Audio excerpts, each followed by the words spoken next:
நாளை நாங்கள் இணைந்திருப்பது சங்கமம் வானொலியின் மாலை நேர ஒலிபரப்பு. இப்பொழுதும் டொரண்டோ நேரம் 1 மணி. எங்களுடன் மாலை நேரத்திலே 6 மணி தியாலத்திலே, இந்த 6 மணி தியால நேரத்திலே எங்களுடன் தேவ ஊழியர் பாஸ்டர் அண்டனி செல் ஏப்ரஹாம் அவர்கள் பிரைம் மினிஸ்டர் சார்பாக லண்டன் யூகேயிலிருந்து இணைந்திருக்கிறார். அவர்களுக்கு மாலை நேரம் 6 மணியாக இருக்கிறது. அந்த வகையிலே கர்த்தர் தாமே அவரோடு கூடாக எடுத்து வரப்போகிற தேவ செய்திக்காக நன்றி செலுத்துவோம், பெற்றுக்கொள்வோம். கர்த்தர் தாமே ஒவ்வொன்றையும் வழிநடத்துவாராக. கர்த்தருடைய கரத்திலே புறப்பட போகிற வார்த்தைகளை ஒப்புவிப்போம். பரிசுத்த ஆவியானவர் தாமே வழி நடத்துவாராக. நாங்கள் இந்த வேளையிலும் தேவ ஊழியருக்கும் மாலை வணக்கங்களை கூறுவோம். தேவ ஊழியர் பாஸ்டர் ஆண்டனி செல் ஏப்ரஹாம் அவர்கள் பிரைம் மினிஸ்ட்ரி சார்பாக லண்டன் யூகேயிலிருந்து மாலை வேளையில் இணைந்திருக்கிறார். அவரையும் குடும்பத்தாரையும் கர்த்தர் தாமே ஆசீர்வதிப்பாராக. சபை உறுப்பினர்களையும் கர்த்தர் ஆசீர்வதித்து வழி நடத்துவாராக. இந்த வேளையிலும் அவரிடம் ஒப்படைப்போம், வார்த்தைகளை பெற்றுக்கொள்வோம். ஆமேன். காட் பிளஸ் யூ பாஸ்டர், வழி நடத்துங்க. ஆமென். இயேசு கிறிஸ்துவின் இணையற்ற நாமத்தினால் உங்கள் அனைவரையும் வாழ்த்தி வரவேற்கிறேன். கர்த்தர் நல்லவர், அவர் நமக்காக யாவற்றையும் செய்து முடித்தார் என்பதுதான். ஆகவே அதை விசுவாசித்து பெற்றுக்கொள்ள வேண்டியதே நம்முடைய கடமையாய் இருக்கிறது. ஆமென். இன்றைய நாளிலும் நிறைய காரியங்களை நாங்கள் பார்க்க போகிறோம். பிரியமானவர்களே, எங்களுடைய கிரிகையினால் அல்ல, அவருடைய கிரிகையினால், கிருபையை கொண்டு அவருடைய அன்பின் நிமித்தம் நாங்கள் எல்லாவற்றையும் பெற்றுக்கொள்ளுகிறோம். ஆமென்.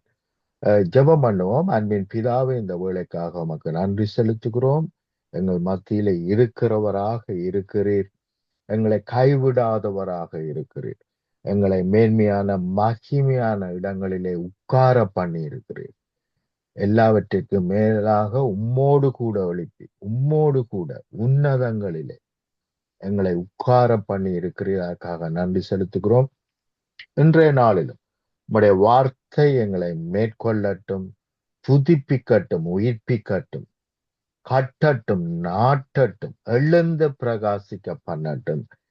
உம்முடைய வார்த்தைக்கு எங்களை ஒப்புக் கொடுக்கிறோம், இயேசு கிறிஸ்துவின் இணையற்ற நாமத்தினால். ஆமேன், ஆமேன், ஆமேன். பிரியமானவர்களே, கவனியுங்கள். இன்றைக்கும் அநேக காரியங்களை நாங்கள் வேதத்திலிருந்து பார்க்க போகிறோம். எவ்வளவுக்கு நாங்கள் அறிகிறோமோ அவ்வளவுக்கு நாங்கள் தேவனுடைய ஆசீர்வாதங்களை மாத்திரமல்ல, தேவனுடைய அழைப்பை, தேவனுடைய வரங்கள், வல்லமைகளை ஈஸியாக பெற்றுக்கொண்டு செயல்பட முடியும். எவ்வளவுக்கு நாங்கள் அறிகிறோமோ, தேவனை அறிகிற அறிவுதான் எல்லாவற்றையும் நமக்கு, நம்முடைய வாழ்க்கையை இலகுவாக்குறது. ஆமேன். 100க்கு அதிபதி வருகிறான் பாருங்கள். அவன் சொல்லுகிறான், என்னுடைய வேலைக்காரன் சுகமில்லாமல் இருக்கிறான் என்று சொன்ன பொழுது இயேசு சொல்லுகிறார், ஓகே, நான் வருகிறேன் என்று அவர் சொல்லுகிறார். நினைத்து பாருங்கள், 1 நாள் 2 நாள் பயணம் பண்ணி அந்த 100க்கு அதிபதி வந்திருந்தால், இயேசு நான் வருகிறேன் என்று சொல்லி இயேசு அவனோடு போயிருந்தால் இன்னும் 2 நாட்கள் அவர் வேஸ்ட் பண்ணி இருப்பார். ஆனால் அவனுடைய அண்டர்ஸ்டாண்டிங், புரிந்துணர்வு, தேவனை குறித்த புரிந்துணர்வை பாருங்கள். அவன் சொல்லுகிறான், என்னுடைய வீட்டுக்கு நீர் வர நான் தகுதியற்றவன், ஆனால் இங்கே இருந்து ஒரு வார்த்தை சொல்லும், என்னுடைய வேலைக்காரன் பிழைப்பான் என்று சொல்லுகிறான். அந்த நிமிஷமே அவர் ரிலீஸ் பண்ணின வார்த்தையை, எந்த நிமிஷம் அவர் ரிலீஸ் பண்ணினாரோ அந்த நிமிஷமே அவன் குணமான. நம்ம பாருங்கள், தேவனை குறித்த மேன்மையான மகிமையான அறிவு என்ன செய்கிறது? விடுதலையை உடனடியாக நம்முடைய வாழ்க்கையிலே கொண்டு வருகிறது. இதைத்தான் நாங்கள் பெரும்பாடுள்ள இஸ்திரியுடைய வாழ்க்கையிலேயும் பார்க்கிறோம். பெரும்பாடுள்ள இஸ்திரி என்ன செய்தால்? தேவனை குறித்து மேன்மையான அறிவுள்ளவளாய் இருந்தாள். ஆகவே அவள் என்ன சொன்னாள்? நான் போய் அவருடைய ஆடை நுனியை தொட்டு நான் இன்றைக்கு இப்பொழுது சுகத்தை பெற்றுக்கொள்வேன் என்று சொல்லி பெற்றுக்கொண்டாள். அப்ப தேவனை குறித்த மேன்மையான அறிவு, சரியான அறிவு தான் நமக்கு என்ன செய்கிறது? அதிசயங்களை, அற்புதங்களை இம்மீடியட்டாய், உடனடியாய் காண பண்ணுகிறது. ஆமேன். இன்றைய நாளிலும் அநேக வசனங்களை வாசிக்க போகிறோம். 2 தீமோத்தேயு 2ஆம் அதிகாரம் 13ஆம் வசனம் இப்படியாக சொல்லுகிறது, நாம் உண்மை இல்லாதவர்களாய் இருந்தாலும் அவர் உண்மை உள்ளவராய் இருக்கிறார். அவர் தம்மை தாம் மறுதலிக்க மாட்டார் என்று சொன்னால் அவர் செய்து முடித்தது முடித்ததுதான். இனி அவர் அதை மறுதலிக்க முடியாது, திருப்ப முடியாது. பே பண்ணி முடித்தது முடித்ததுதான். எங்களுடைய எல்லா விதமான பாடுகளையும் சுமந்தது சுமந்ததுதான். எங்களுடைய எல்லா விதமான நோய்களையும் சுமந்தது சுமந்ததுதான். அதுதான் சத்தியம். இதை மாற்ற யாராலும் முடியாது. அவவிசுவாசம் மட்டுமே என்ன செய்யும்? இது நம்மை மேற்கொள்ளாதபடிக்கு தடையையும் தாமதங்களையும் நம்முடைய வாழ்க்கையிலே கொண்டு வருகிறதே அல்லாமல், நாங்கள் விசுவாசித்தால் நிச்சயமாய் தேவனுடைய மகிமையை காண்போம். ஆமென். எண்ணாகமம் 23ஆம் அதிகாரம் 19ஆம் 20ஆம் வசனங்கள் இப்படி சொல்லுகிறது. பொய் சொல்ல தேவன் மனிதன் அல்ல, மனம் மாற அவர் மனு புத்திரனும் அல்ல. ஆமா நான் சொன்னா, ஆனா இப்போதைக்கெல்லாம் நான் செய்ய மாட்டேன் அப்படி சொல்லுகிற தேவன் அல்ல. அவர் சொல்லியும் செய்யாதிருப்பாரா? அவர் வசனித்து நிறைவேற்றாதிருப்பாரா? அவர் வசனித்தும் நிறைவேற்றாதிருப்பாரா? அவர் சொல்லியும் செய்யாதிருப்பாரா? அவர் வசனித்தும் நிறைவேற்றாதிருப்பாரா? இதோ ஆசீர்வதிக்க கட்டளை பெற்றேன், அவர் ஆசீர்வதிக்கிறார், அதை நான் திருப்ப கூடாது. ஹல்லேலூயா. இந்த எண்ணம் எல்லா தேவனுடைய பிள்ளைகளுக்கும் இருந்தால், எல்லா தேவனுடைய ஊழியக்காரருக்கும் இருந்தால், நாங்கள் ஆசீர்வதிக்க கட்டளையிட்டு இருக்கிறோம். தேவன் ஆசீர்வதிக்கிறார் எல்லாரையும். அதை நான் என்னுடைய சுய புத்தியினால், சுய அறிவை வைத்து திருப்ப கூடாது. மற்றவருடைய வாழ்க்கையிலே அவவிசுவாசத்தை கொண்டு வரக்கூடாது. நீ செய்தால்தான் கர்த்தர் செய்வார். இது அவவிசுவாசம், கண்டிஷனல் பிளஸிங். ஆனால் தேவன் நமக்கு அன்கண்டிஷனல் பிளஸிங்கை கொடுத்திருக்கிறார். ஏனென்றால் அவருடைய அன்பு அன்கண்டிஷனல் லவ். அதனால் நமக்கு அன்கண்டிஷனல் ஆசீர்வாதத்தை கொடுத்திருக்கிறார். ஆமென். யோசுவா 21ஆம் அதிகாரம் 45வது வசனம் இப்படியாக சொல்லுகிறது. கர்த்தர் இஸ்ரவேல் குடும்பத்தாருக்கு சொல்லியிருந்த நல் வார்த்தைகளை எல்லாம் ஒரு வார்த்தையும் தவறி போகவில்லை. பாருங்கள், தேவன் இஸ்ரவேல் குடும்பத்தாருக்கு அவர் சொன்ன எல்லா நல்வார்த்தைகளும் என்ன செய்தார்? நிறைவேறினதாம். ஒன்றுமே தவறி போகவில்லையா? ஒரு வார்த்தை தவறி போகவில்லை, எல்லாம் நிறைவேறிட்டு. இதத்தான் என்ன சொன்னார்? சிலுவையிலே சொன்னார், எல்லாம் நிறைவேறிட்டு, எல்லாம் செய்து முடித்தாயிற்று. ஆமென். ஆகவே தேவன் வாக்கு பண்ணின சகலத்தையும் அவர் செய்து முடித்தாகிற்று. நாங்கள் விசுவாசித்து பெற்றுக்கொள்வதே நம்முடைய வேலை. கடின உழைப்பு செய்து பெற்றுக்கொள்வதல்ல, விசுவாசித்து பெற்றுக்கொள்வது. ஆனால் அநேக வேளைகளிலே கடின உழைப்பிலே தான் நாங்கள் என்ன செய்கிறோம்? அதைத்தான் நம்புகிறோம். ஏனென்றால் அதைத்தான் நாங்கள் இந்த உலகத்திலே கேள்விப்படுகிறோம். கடுமையாக உழைத்தால் எதையாவது நம்மால் சாதிக்க முடியும் என்றுதான் நாங்கள் கேள்விப்படுகிறோம், அதைத்தான் நம்புகிறோம். ஆனால் புதிய ஏற்பாட்டின்படி, ஈவன் பழைய ஏற்பாட்டின்படி கூட நீதிமான் என்று சொல்லப்படுகிறவன், எல்லாவற்றிலும் நான் உண்மையாயிருக்கிறேன், நன்மையாயிருக்கிறேன் என்று சொல்லுகிறவன் தன்னுடைய நீதியினால் பிழைப்பான் அல்ல, விசுவாசத்தினால் பிழைப்பான். என்றால் தேவன் செய்து முடித்ததை, அவருடைய வாக்கு தத்தத்தை நம்பினால் மாத்திரமே அவன் பிழைப்பான். ஹல்லேலூயா. நீதிமான் என்று சொல்லப்படுகிறவர்கள் தங்களுடைய சுய கிரியையிலே நீதிமான்கள் என்று தங்களை நினைத்து கொண்டார்கள். ஆனால் அவர்கள் சிந்தையினால், பழைய ஏற்பாட்டில் இருக்கிறவர்கள் சிந்தையினால் பாவம் செய்தார்கள். பிசிக்கலாய் செய்யாமல், சரீர பிரகாரமாய் செய்யாமல் சிந்தையினால் செய்தார்கள்.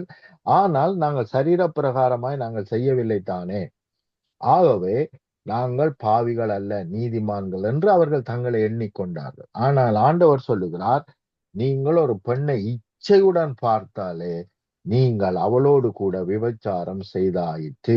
ஒருவனை பார்த்து மூடன், உன்னுடைய சகோதரனை பார்த்து மூடன் என்று சொன்னாலே நீ நகரத்துக்கு ஏதுவானவன், என்றால் நரகத்துக்கு ஏதுவானவன். என்று சொல்லுகிறார்.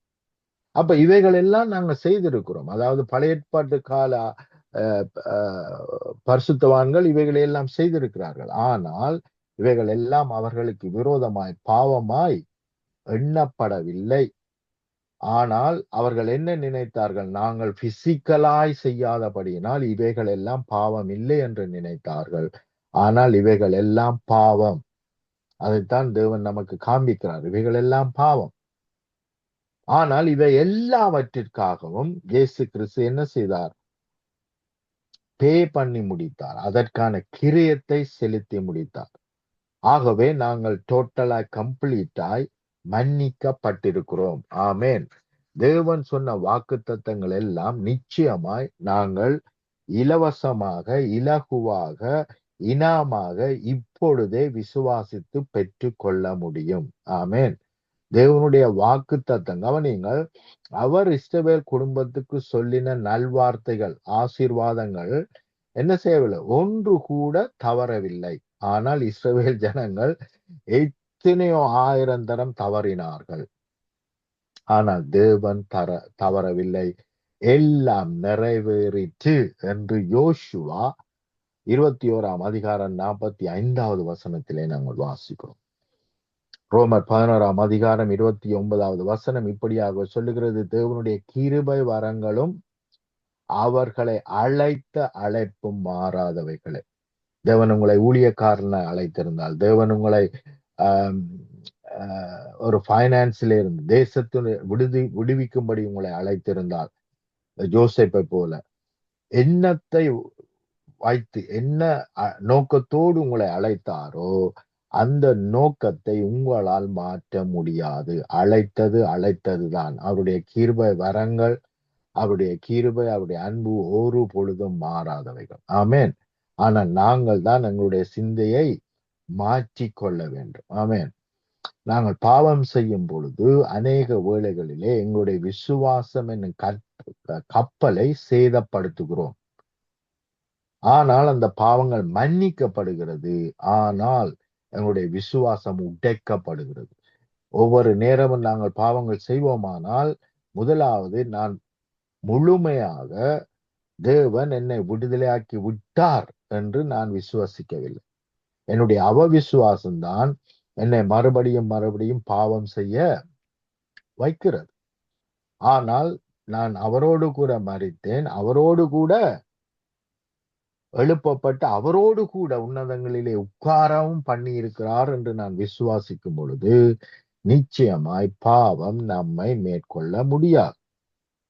ஆமேன்.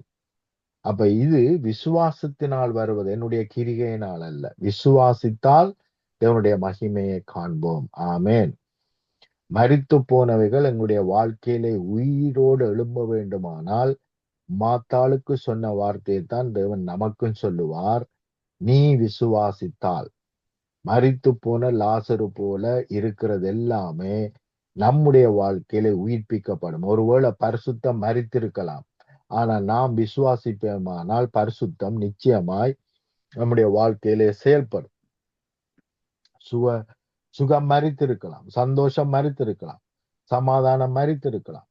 ஆனால் இவைகள் எல்லாம் நாங்கள் விசுவாசித்தால், கிறிஸ்து இயேசு எனக்கு நல்ல சுகத்தை கொடுத்திருக்கிறார், சமாதானத்தை கொடுத்திருக்கிறார், சந்தோஷத்தை கொடுத்திருக்கிறார், என்னை புதுப்பித்திருக்கிறார், புதிய மனுஷனாய் உருவாக்கி இருக்கிறார்.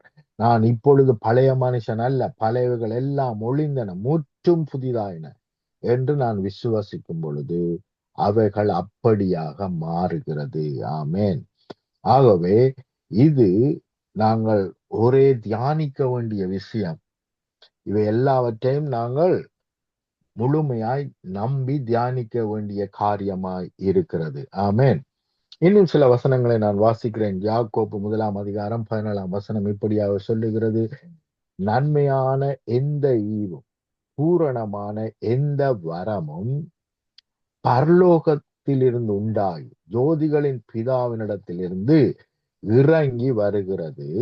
அவரிடத்தில் யாதொரு மாறுதலும் யாதொரு வேற்றுமையும் நிழலும் இல்லை. அப்ப கவனிங்கள், அவர் நேற்றும் இன்றும் என்றும் மாறாதவர் என்பதை இங்கே சொல்லுகிறது. எங்களுடைய கிரியைகள் அவர் செய்து முடித்ததை மாற்ற முடியாது. பே பண்ணி முடித்தது முடித்ததுதான். நம்முடைய பாவங்களை சுமந்ததுதான். நம்முடைய நோய்களை சுமந்ததுதான். அதை எதுவும் மாற்ற முடியாது. ஆகவே இதை விசுவாசிப்போமானால் இன்றைய நாளிலேயே எங்களால் பாரிபூர்ண சுகத்தை, சமாதானத்தை, சந்தோஷத்தை, ஆவிக்குரிய வரங்களை, வல்லமைகளை இப்பொழுதே பெற்றுக்கொள்ள முடியும். இப்பொழுதே அவற்றில் செயல்பட முடியும். ஆமேன். ஆனால் அநேக வேளைகளிலே நாங்கள் யாக்கோப்பு போலத்தான் செயல்படுகிறோம். ஆண்டவர் பலவிதமான ஆசீர்வாதங்களை யாக்கோப்புக்கு கூறின பிறகும் அவனுடைய வார்த்தைகள் எப்பொழுதுமே ஆண்டவரே என்னை ஆசீர்வதியும், ஆண்டவரே என்னை ஆசீர்வதியும் என்பதாகத்தான் இருக்கிறது. வாசிக்கிறேன், கவனியுங்கள். ஆதியாமம் 28 11 வசனத்திலிருந்து 15 வசனம் வரைக்கும். அதுக்கு முதல் நாங்கள் இதை வாசிப்போமானால் ஆதியாமம் 12 அதிகாரம் 1 தொடக்கம் 3 வசனத்தை வாசிப்போமானால் மிகவும் நல்லது. கர்த்தர் ஆபிரகாமை நோக்கி, நீ உன் தேசத்தையும் உன் இனத்தையும் உன் தகப்பனுடைய வீட்டையும் விட்டு புறப்பட்டு நான் உனக்கு காண்பிக்கும் தேசத்துக்கு போ. நான் உன்னை பெரிய ஜாதியாக்கி உன்னை ஆசீர்வதித்து உன் பேரை பெருமைப்படுத்துவேன். நீ ஆசீர்வாதமாய் இருப்பாய். உன்னை ஆசீர்வதிக்கிறவர்களை ஆசீர்வதிப்பேன், உன்னை சபிக்கிறவர்களை சபிப்பேன். கவனியுங்கள், இதுதான் மிக முக்கியமானது. பூமியில் உள்ள வம்சங்கள் எல்லாம் உனக்குள் ஆசீர்வதிக்கப்படும் என்றார். அப்ப கவனியுங்கள், A to Z ஆசீர்வாதம் கொடுக்கப்பட்டாயிட்டு. பூமியில் இருக்கிற சகல வம்சமும் உனக்குள்ளே ஆசீர்வதிக்கப்பட்டிருக்கும். அத என்று சொன்னால் ஐசாக்கு ஆசீர்வதிக்கப்பட்டிருப்பார், யாக்கோப்பு ஆசீர்வதிக்கப்பட்டிருப்பார், ஈவன் ஏசா ஆசீர்வதிக்கப்பட்டிருப்பார். ஏசாவுக்கு எந்த ஆசீர்வாத குறைவும் இல்லை. ஏசாவை குறித்து வாசித்து பாருங்கள், ஒரு குறைவும் இல்லை. அவ்வளவா ஏசா கூட ஆசீர்வதிக்கப்பட்டிருக்கிறார். ஆகவே கவனிங்க, ஆபிரகாமுக்கு தேவன் கொடுத்த வாக்கின்படி ஈசாக் ஆசீர்வதிக்கப்பட்டு விட்டார், யாக்கோப் ஆசீர்வதிக்கப்பட்டு விட்டார், யாக்கோப்பினுடைய பிள்ளைகள் எல்லாரும் ஆசீர்வதிக்கப்பட்டு விட்டார்கள், இஸ்ரவேல் ஜனங்கள் எல்லாரும் ஆசீர்வதிக்கப்பட்டிருக்கிறார்கள். ஆனால் அவர்கள் அநேக விதங்களிலே நம்பவில்லை. ஏனென்றால் அவருடைய கிரிகைகள் என்ன செய்கிறது? அவர்களுக்குள்ளே பயத்தை கொண்டு வருகிறது. தேவனை விசுவாசிப்பதை விட்டுவிட்டு சுய கிரியையினால் ஆசீர்வாதத்தை பெற்றுக்கொள்ள முயற்சி செய்தபடினால் அவர்களுக்குள்ளே பலவிதமான போராட்டங்களும் வேதனைகளும் துன்பங்களும் பயங்களும் வருகிறது. ஆகவேதான் யாக்கோப்பு சொல்லுகிறார், தேவன் ஒருவனையும் சோதிக்கிறவர் அல்ல, அவன் தன்னுடைய இச்சையினால் போய் செயல்பட்டு என்ன செய்கிறான்? சோதிக்கப்படுகிறான். ஆதியாமம் 27 அதிகாரம் 26 29 வரைக்கும் வாசிக்கிறேன். அப்பொழுது அவன் தாப்பனாகிய ஈசாக்கு அவனை நோக்கி, என் மகனே, நீ கிட்ட வந்து என்னை முத்தம் செய் என்றான். நான் எனக்கு டைம் இல்லாதபடியினால, பிரியமானவர்களே அதை வாசியுங்கள், நான் டைம் இல்லாதபடியினால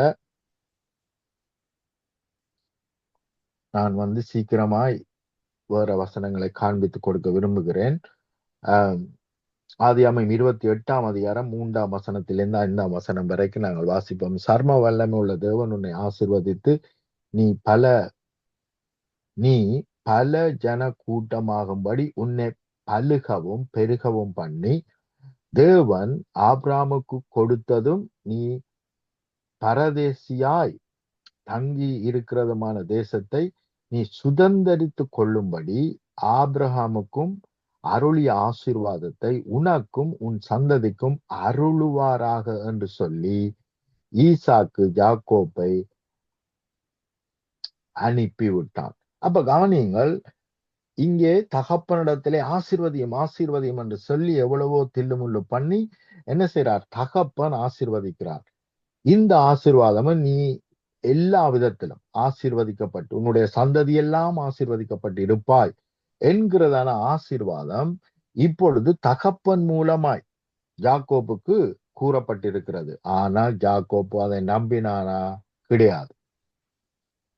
ஏனென்றால் தவறுகள் செய்து தங்களுடைய யுக்தியை பயன்படுத்தி ஆசீர்வாதத்தை பெற்றுக்கொள்வோம் என்று நினைக்கிறவர்களினால் அவர்கள் விசுவாசத்தை பயன்படுத்தாமல் தங்களுடைய அறிவை பயன்படுத்துகிறபடியினால் அவர்களால் என்ன செய்ய முடியவில்லை? விசுவாசத்திலே செயல்பட முடியவில்லை.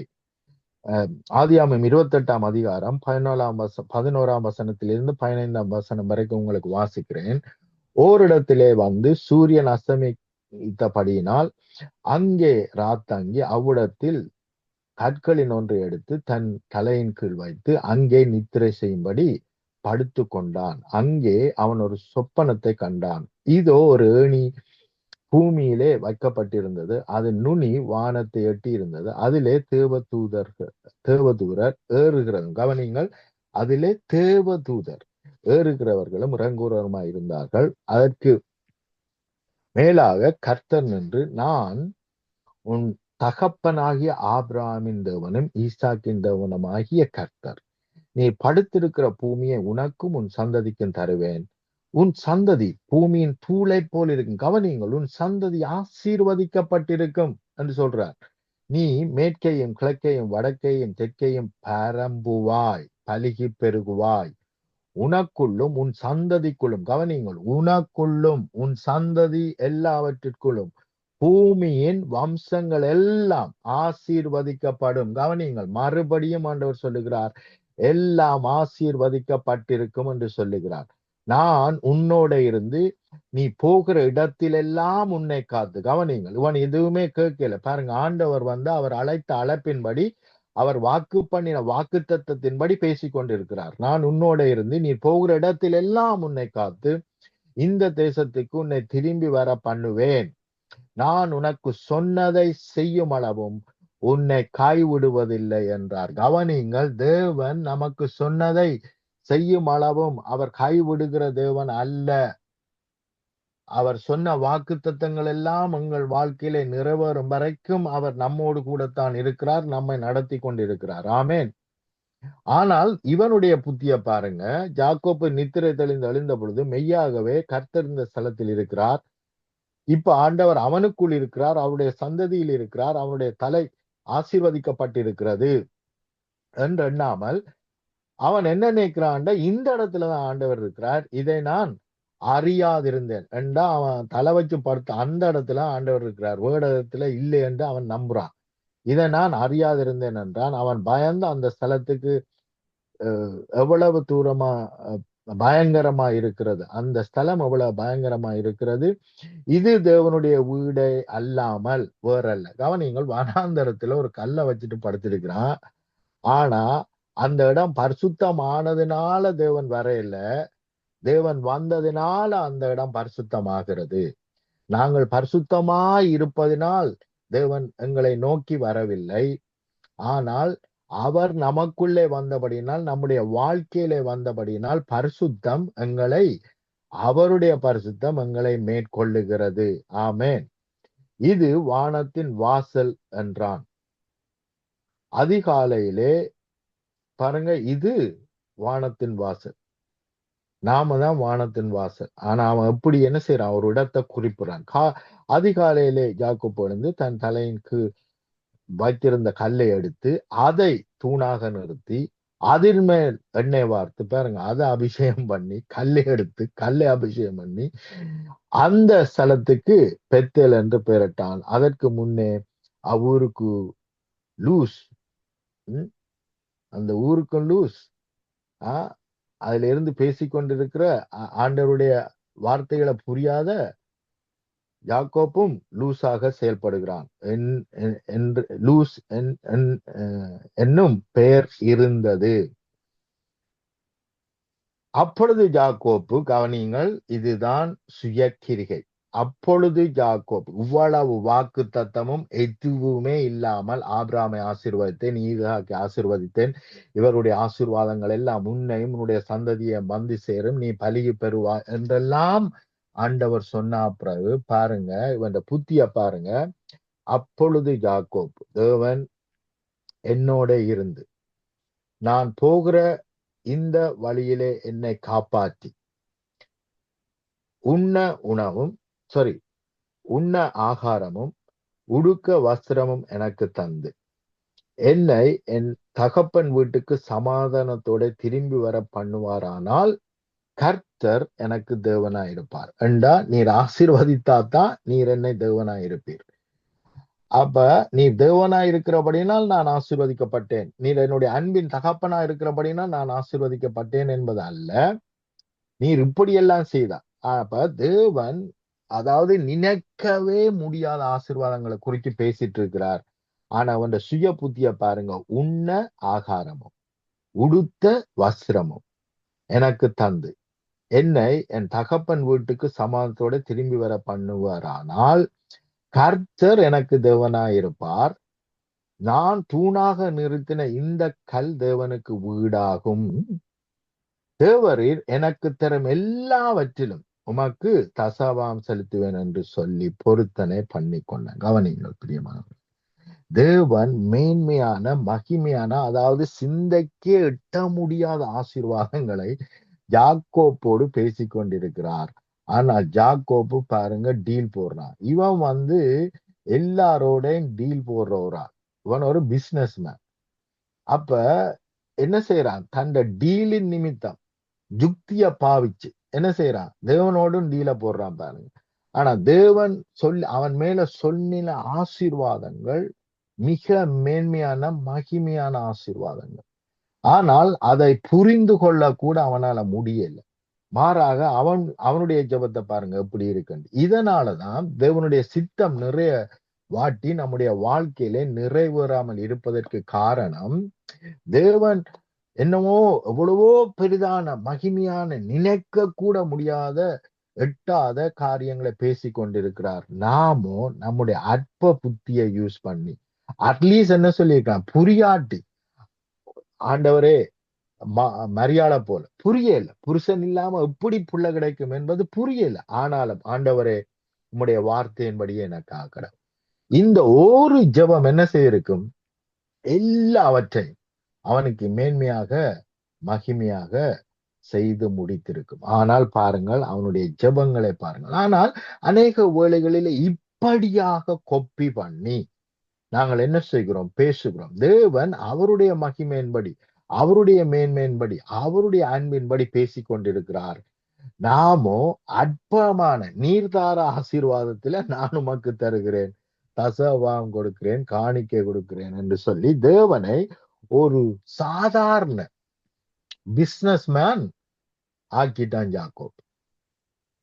அவர் எவ்வளவு மேன்மையான ஆசீர்வாதத்தை உன்னுடைய தகப்பன் சொன்னது பிரகாரம், உன்னுடைய தாத்தாக்கு சொன்ன பிரகாரமாய் அவர்களுக்கு கொடுத்த வாக்கு தத்தத்தை நிமித்தம் உன்னை பலிக்கு பெருக பண்ணுவேன் என்றெல்லாம் சொன்ன பிறகும் கூட இவன் சொல்லுகிற வார்த்தைகள் சம்பந்தமே இல்லாமல் இருக்கிறது. இப்படியாகத்தான் விசுவாசத்திலே அநேக வேளைகள் நாங்கள் செயல்படுகிறோம். ஆனால் தேவன் சொல்லும் பொழுது, ஆண்டவரே இந்த வார்த்தையின்படியே எனக்காக கடுவதென்று ஒரு வார்த்தை சொல்லுவோமானால் அதுவே போதுமானது. ஆமேன். விசுவாசத்திலே 1000 வார்த்தை பேச வேண்டிய அவசியம் இல்லை. ஒரு வார்த்தை மேன்மையான மகிமையான அற்புதங்களை நம்முடைய வாழ்க்கையிலே கொண்டு வரும். ஆமேன். ஜெபம் பண்ணோம். அன்பின் பிதாவே, இந்த வேலைக்காக உமக்கு நன்றி செலுத்துகிறோம். ஆண்டவரே, யாக்கோப்பு போல நாங்கள் உம்மோடு டீல் பண்ணுவதற்கு நாங்கள் வரவில்லை. மாறாக நீர் நம்மோடு டீல் பண்ணி காரியங்களை செய்கிற தகப்பன் அல்ல. அன்பின் நிமித்தம் உம்முடையவைகள் எல்லாம் எங்களுடையவைகள் என்று சொல்லி இருக்கிறார். உம்மை விசுவாசிக்கிறவர் நீர் செய்கிற காரியத்தையும் செய்வான், இதை விட பெரிய காரியமும் செய்வான் என்று சொல்லி இருக்கிறார். அப்படிப்பட்ட மேன்மையான மகிமையான தகப்பன் நமக்கு உண்டு. ஆகவே நீர் சொன்ன வாக்கு தத்தங்கள் மாறுவதில்லை. நீர் அவை எல்லாவற்றையும் நம்முடைய வாழ்க்கையிலே நிறைவேற்றும்படிக்காய் செய்து முடித்திருக்கிறீர். ஆகவே அவைகள் இப்பொழுது மேற்கொள்ளுவதாக இதை கேட்டுக்கொண்டிருக்கிற கேட்க போகிற பிள்ளையுடைய வாழ்க்கையில ஒரு குறைவும் இல்லை.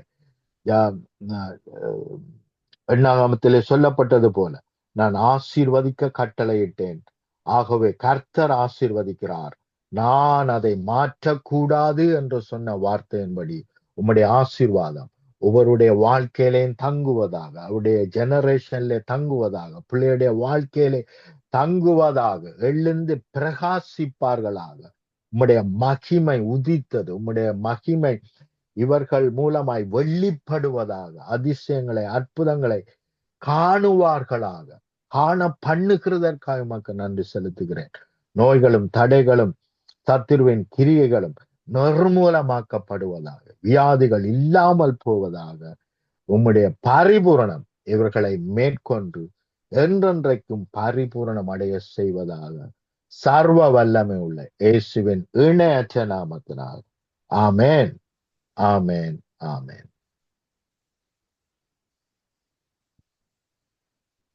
ஆமீன், ஆமீன். கர்த்தருடைய ஆசீர்வாதங்களை பெற்றுக்கொண்டு நாம் அந்த ஆசீர்வாதங்களை மறுதளிக்காமல் நாங்கள் பெற்றுக்கொள்கிற பொழுது கர்த்தர் மென்மேலும் ஆசீர்வதிக்க வல்லவர். அவருடைய ஆசீர்வாதங்கள் யாவும் எங்களுக்காக செய்து முடிக்கப்பட்டிருக்கிறது என்று சொல்லியிருக்கிறீர்கள். கர்த்தர் தாமே அந்த வார்த்தைகளை வர்த்திக்க பண்ணுவாராக. கேட்கின்ற ஒவ்வொருவரும் விடுதலை பெற்றுக் கொள்ளத்தக்கதாக கர்த்தர் உதவி செய்வாராக. கர்த்தருடைய கருத்திலே உங்களையும் உங்கள் குடும்பத்தாரையும் ஒப்புவிக்கிறோம் பாஸ்டர். நாங்கள் திரும்பமாக திங்கட்கிழமை சந்திப்போம். அதுவரையும் தேவசமாத கூறுகிறோம். மணிக்கொண்ட நாளை சந்திப்போம். அதுவரையும் தேவசமாத கூறுகிறோம், வாழ்த்துகிறோம், ஆசீர்வதிக்கிறோம். கர்த்தருடைய கரத்திலே உங்களை ஒப்புவிக்கிறோம். கொடுக்கப்பட்ட வார்த்தையை கேட்டுக்கொண்டிருந்த ஒருவரும் அதே வேளையிலே மறுவலிப்பிலே கேட்கின்ற பொழுதும் கர்த்தர் தாமே அவர்களுக்கு ஒரு விடுதலையை கட்டளையிடுவாராக. யாக்கோபை போல இல்லாமல் பெற்றுக்கொண்ட அந்த ஆசீர்வாதத்தை நாங்கள் சுதந்திரித்துக் கொள்வோம். கர்த்தர் தாமே வழி நடத்தினார். வார்த்தைகளுக்காக நன்றி செலுத்துகிறோம், வாழ்த்துகிறோம், பெற்றுக்கொள்கிறோம். Pastor, God bless you. ஆமேன், ஆமேன், ஆமேன். அருமையானவர்களே, இதுவரை நேரம் எங்களுடன் ஊழியர் பாஸ்டர் அண்டனிசில் ஏப்ரஹாம் அவர்கள் இணைந்து கர்த்தருடைய வார்த்தைகளை விதைத்தார். கர்த்தர் தாமே அவருடனும் கூட இருந்து வழி நடத்துவாராக. ஆமேன், ஆமேன். நன்றிகளையும் வாழ்த்துக்களையும் கூறுவோம். நாங்கள் ஓரிரு பாடலோடு இணைகின்ற பொழுது அடுத்த நிகழ்ச்சி